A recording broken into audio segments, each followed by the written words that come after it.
Hello everyone. Today we are going to learn an important topic of English grammar, preposition. Preposition is a word that shows the relationship between a noun and another word in a sentence.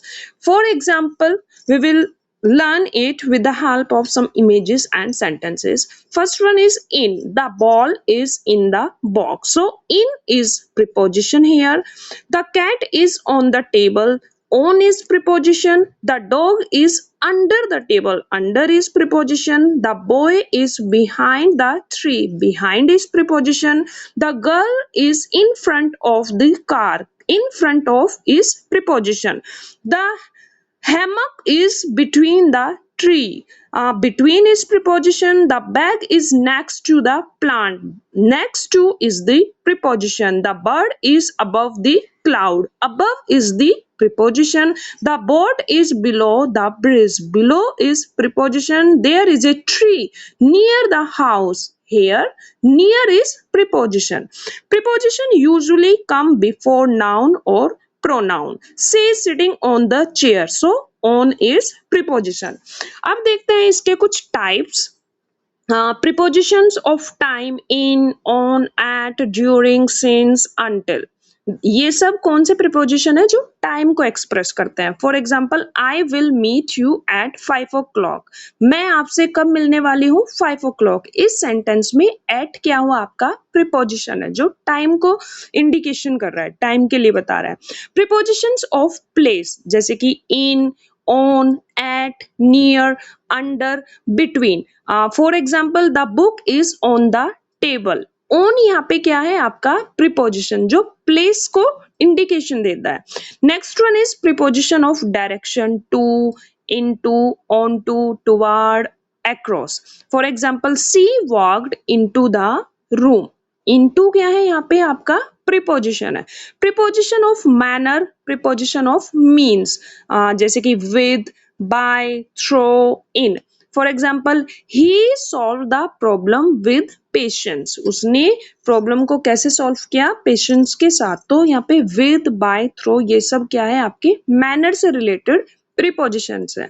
Next है preposition of cause, reason.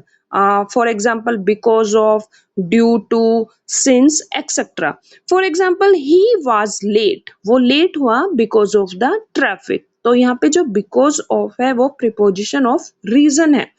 Okay पढ़ते हैं कुछ common prepositions. in, on, at, by, with, for, from, to, of, over, under, near, between, among, into, onto. ये सभी आपके क्या है? Prepositions है. ओके अब कुछ एग्जांपल्स देख लेते हैं. The cat is under the chair. यहाँ इस सेंटेंस में अंडर क्या है? आपका प्रिपोजिशन है. वो आपको देखो ये नाउन से पहले आ रहा है और चेयर से ये कंबाइन है. चेयर के बारे में ये और इंफॉर्मेशन दे रहा है. तो कैट कहाँ है? Under the chair. She is interested in painting. In यहाँ पे प्रिपोजिशन है. We went to the park. यहाँ पे टू प्रिपोजिशन है. He sat beside his friend. वो अपने फ्रेंड के साइड में बैठा है, बराबर में बैठा है. तो बिसाइड यहाँ पे क्या हुआ? प्रिपोजिशन है. The keys are inside the drawer. Keys कहाँ पे है? ड्रॉर के अंदर है. तो इनसाइड वर्ड यहाँ पे क्या हुआ? आपका प्रिपोजिशन हुआ. Prepositions are usually placed before noun or pronoun. अगर आपको कोई सेंटेंस गिवन है और आपको आइडेंटिफाई करने के लिए बोल दिया जाए कि सेंटेंस में बताइए प्रिपोजिशन क्या है या फिर कहाँ है, तो आप बेसिकली क्या देखोगे? सबसे पहले नाउन और प्रोनाउन देखोगे और उससे पहले जो वर्ड यूज होंगे उनको अच्छे से देखोगे कि कहीं वो प्रिपोजिशन तो नहीं है. Next is they have to show time. जो प्रिपोजिशन होते हैं वो टाइम दिखाते हैं, प्लेस को दिखाते हैं, डायरेक्शंस को दिखाते हैं या किसी रीजन को दिखाते हैं वो वर्ड्स. जैसे कि अभी हमने ऊपर एग्जांपल्स में देखा ही था, with, because, due to, since, on, in या फिर at. A sentence can have more than one preposition. अगर कोई सेंटेंस है उसमें कंपल्सरी नहीं कि एक ही प्रिपोजिशन आएगा, वहां पे एक से ज्यादा भी प्रिपोजिशंस किसी सेंटेंस में हो सकती है. For example, the book is on the table near the window. Book कहाँ पे है? वो टेबल के ऊपर है और विंडो के पास है। तो इस सेंटेंस में देखिए ऑन और नियर दो प्रीपोजिशंस का यूज हुआ है। आई होप आज की क्लास में आपको प्रीपोजिशन टॉपिक अच्छे से क्लियर हुआ हो। Thank you for watching. See you in the next English grammar class. Bye bye, take care.